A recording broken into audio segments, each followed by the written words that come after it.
साल 1931 के तमिलनाडु के रामेश्वरम में एक गरीब परिवार में जन्मा एक लड़का, जिसके घर लालटेन जलाने के लिए तेल खरीदने तक के पैसे नहीं थे। परिवार को 2 वक्त की रोटी तक मुश्किल से मिलती थी। ना पैरों में चप्पल थी और ना ही सर पर पक्की छत। वो देखता था आसमान में उड़ते पंछियों को और देखता था एक सपना उड़ने का, जिसे उसने समुद्र के किनारे बैठकर देखा था। इस बात से बिल्कुल अनजान कि यही लड़का एक दिन भारत को अंतरिक्ष में पहुंचा देगा, परमाणु महाशक्ति बना देगा और खुद दुनिया के सबसे बड़े लोकतंत्र का महान नायक बन जाएगा। ये कहानी है इंडिया के missile man, Bharat Ratna doctor APJ Abdul Kalam जी। एक ऐसी शख्सियत जिसके 0 हेटर्स थे, जिनके मुंह से निकला हर एक शब्द आज के युवा के लिए सबसे बड़ी सीख है और जिनका पूरी दुनिया इतना सम्मान करती थी कि 26 मई 2005 को जब कलाम साहब ने स्विट्जरलैंड में कदम रखा ना, तो उनके सम्मान में वहां की गवर्नमेंट ने उस दिन को साइंस डे डिक्लेयर कर दिया। लेकिन क्या आप जानते हैं कि एक छोटे से कमरे से निकलकर भारत के प्रेसिडेंट बनने तक का उनका सफर इतना मुश्किल था कि कोई आम आदमी बीच में ही दम तोड़ दे। इनफैक्ट कलाम साहब ने भी एक बार अपनी जान लेने की कोशिश की थी। आज हम सर APJ अब्दुल कलाम जी की इसी स्ट्रगल स्टोरी के बारे में बात करेंगे, जो आपको हर मुश्किल से लड़ने की हिम्मत देगी। कलाम का जन्म 1931 में रामेश्वरम में एक बेहद गरीब परिवार में हुआ था। उनके पिता एक छोटी सी नाव चलाते थे, जिससे मुश्किल से 2 वक्त की रोटी मिलती थी। एक छोटे से कमरे वाले घर में कलाम अपने 4 भाई बहन और माता पिता के साथ रहते थे और शाम होते ही उनके घर घना अंधेरा छा जाता था। तो बस जो हल्की सी रोशनी आती थी वो होती थी चांद की रोशनी, और कभी कभार लालटेन जलाने के लिए तेल खरीदा जाता था, जिसका भरपूर इस्तेमाल वो रात में पढ़ाई के लिए किया करते थे। और उनके माता पिता भी खुद अंधेरे में बैठकर अपने बच्चों को पढ़ने के लिए लालटेन दे देते थे। बचपन से ही कलाम को सीखने में बहुत दिलचस्पी थी। जब 8 साल की उम्र में उन्हें पता चला कि उनके गांव से कई किलोमीटर दूर एक ऐसे टीचर हैं जो 5 साल के बच्चों को फ्री में गणित पढ़ाते हैं, लेकिन उनका एक नियम था कि वो सुबह 4 बजे से 5 बजे के बीच सिर्फ उन बच्चों को पढ़ाएंगे जो नहा कर आएंगे। तभी 8 साल के कलाम ने ठान लिया कि वो मैथ्स तो सीख कर रहेंगे। ऐसे में ठंडी हो, गर्मी हो या बारिश, वो हर सुबह ठंडे पानी से नहाकर और तैयार होकर मास्टर जी के पास पढ़ने चले जाते थे और बहुत जल्द वो सीखने की प्रक्रिया को मास्टर करने लगे। लेकिन वो सिर्फ पढ़ाई से संतुष्ट नहीं थे, वो परिवार की मदद करना चाहते थे। इसीलिए 10 साल की उम्र में उन्होंने पूरे गांव में अखबार बांटना शुरू कर दिया।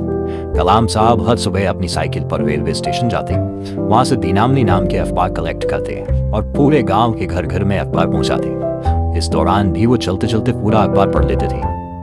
वहीं वो अपनी दोपहर मणिकन की लाइब्रेरी में बिताते और ज्ञान की खोज में किताबों, पुराने अखबारों और लिटरेचर के पन्ने पलटते रहते।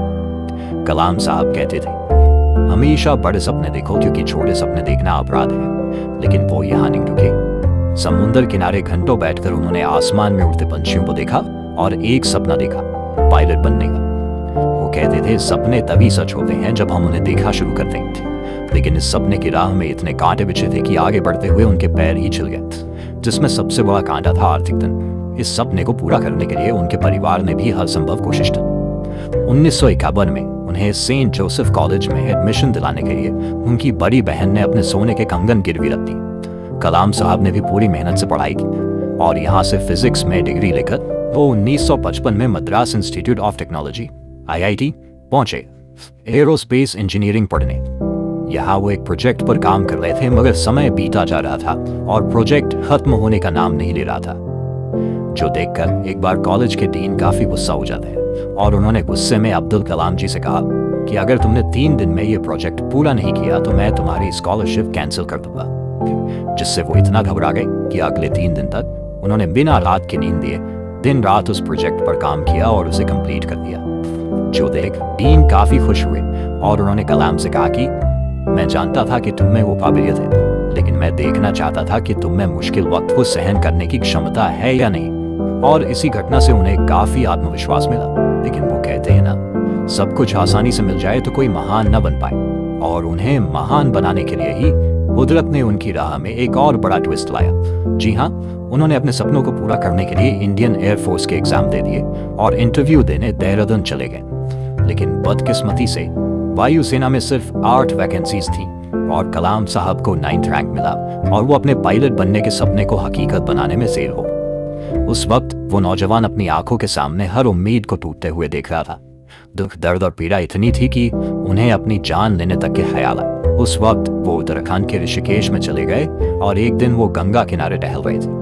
उस वक्त उनके दिमाग में नदी में कूदने के ख्याल भी घूम रहे थे, मगर तभी उन पर स्वामी शिवानंदा की नजर पड़ी। उन्होंने कलाम के पास आकर उनके कंधे पर हाथ रखते हुए पूछा, बेटा क्या हुआ? सुनकर कलाम की आंखें भर आईं और उन्होंने स्वामी जी को पूरी बात बताई कि मेरी बहन ने मुझे पढ़ाने के लिए अपने गहने गिरवी रखे थे, लेकिन मैं फेल हो गया। अब मुझे कोई रास्ता नहीं दिख रहा कि मैं क्या करूं। तब स्वामी जी ने उन्हें कहा कि बेटा तू असफल नहीं हुआ है, ऊपर वाले ने तेरे लिए और कुछ बड़ा सोचा है, इसीलिए उदास मत हो। वापस जाओ और कुछ नया करने की कोशिश कर, क्योंकि जीवन में हर रोज सूरज निकलता है और नया सवेरा होता है। स्वामी जी की इस बात से अब्दुल कलाम सर को काफी हिम्मत मिली और उन्होंने वापस आकर defence research and development organisation DRDO join कर लिया। लेकिन यहाँ छोटे मोटे प्रोजेक्ट पर काम करके वो खुश नहीं थे। इसी बीच उनकी मुलाकात विक्रम साराभाई से हुई, जिन्होंने APJ अब्दुल कलाम की काबिलियत से खुश होकर उन्हें अपना स्टूडेंट बना गया और Indian national committee of space research इनको स्पार में ट्रांसफर किया, जहां उनका पहला मिशन था भारत के पहले रॉकेट की उड़ान भरना। लेकिन शुरुआती स्टेज में होने के कारण इन कॉस्पर के पास ना तो कोई वर्कशॉप थी और ना ही कोई ऑफिस। हर चीज कठिन लग रही थी। इसे अंजाम देने के लिए उन्हें सबसे पहले एक जगह चाहिए थी। कलाम साहब और उनकी टीम ने हार नहीं मानी। उन्होंने केरला के थंबा गांव में एक चर्च को अपना वर्कशॉप बना लिया और वहां के फादर के घर को अपना ऑफिस। फिर सरकार से मिले थोड़े बहुत पैसों से उन्होंने बाकायदा पूरे रॉकेट को ही बना डाला। लेकिन यहाँ पर उनकी मुश्किलें खत्म नहीं हुई, क्योंकि रॉकेट को लॉन्च पैड तक ले जाने के लिए उनके पास कोई साधन नहीं। तभी उन्होंने रॉकेट के पूरे पार्ट्स को डिसमेंटल किया और सभी टुकड़ों को बैलगाड़ी और साइकिल की मदद से लॉन्च पैड तक पहुंचाया। After months of hard work and experimentation, finally in मुश्किलों के बाद 21 नवंबर 1963 को यह रॉकेट लॉन्च करके भारत ने अंतरिक्ष में अपना पहला कदम रखा।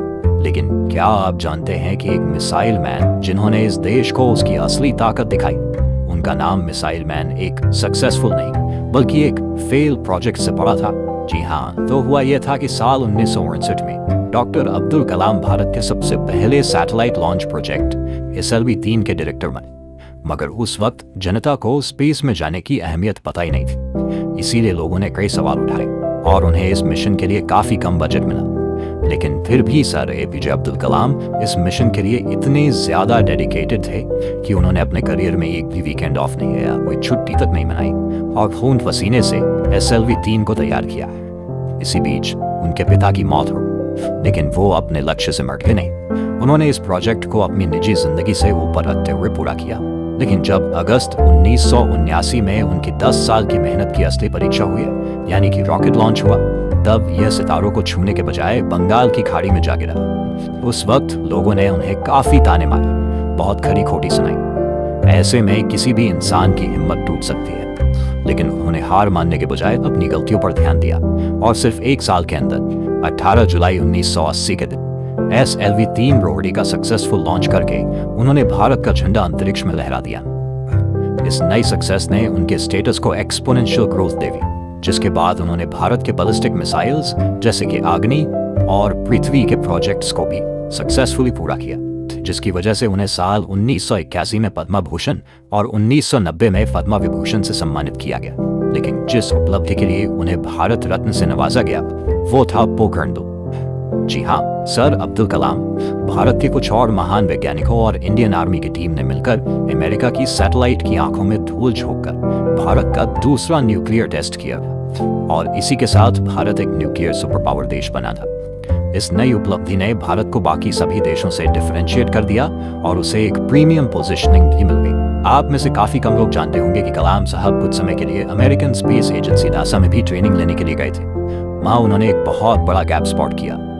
वहां की मैनेजमेंट उन्हें देखकर इतनी इम्प्रेस्ड हो गई थी कि उन्होंने कलाम सर को नासा में जॉब ऑफर कर दिया और कहा कि हमें आपके जैसे ही तो टैलेंट की जरूरत है और वैसे भी आपके भारत में रखा क्या है। लेकिन कलाम ने यहाँ एक अलग रास्ता चुना। वो मुस्कुराए और इंडिया को स्पेस तक पहुंचाने की जिद के साथ वापस लौटे और अपनी जिद को पूरी भी किया। और इवन नासा का कोई भी वैज्ञानिक उनसे नफरत या जलन महसूस नहीं करता, बल्कि अब्दुल कलाम सर तो उनके भी रोल मॉडल। इसी तरह कुछ साल बीते और फिर आया 25 जुलाई 2002 का वो ऐतिहासिक दिन जब सर APJ अब्दुल कलाम भारत के 11वें प्रेसिडेंट बने। लेकिन आपको यह जानकर गर्व होगा कि उन्होंने कभी अपनी प्रेसिडेंट सैलरी नहीं, बल्कि उसे गरीब और पिछड़े हुए गांव में डोनेट कर दिया ताकि वहां भी स्कूल बने और वहां बड़े सपने देखने वाले किसी बच्चे को उनके जैसा संघर्ष ना करना पड़े। मगर फिर 27 जुलाई 2015 के दिन हमने उन्हें हमेशा हमेशा के लिए खो दिया। लेकिन सर एपीजे अब्दुल कलाम आज भी हमारी यादों में जिंदा हैं और उनकी बात करते ही आंखें खुशी के आंसुओं से भर आती। इसीलिए आज मेरे लिए नहीं बल्कि उनके ट्रिब्यूट में हम इस वीडियो को जितना हो सके लाइक करिए और शेयर कीजिए और कमेंट बॉक्स में कलाम साहब की तारीफ में 2 शब्द जरूर लिखिए। कुछ नहीं तो मिसाइल मैन की जय हो ये लिखिए। हम उम्मीद करते हैं कि संघर्ष से भरी इस कहानी से आपको काफी हिम्मत मिली हो।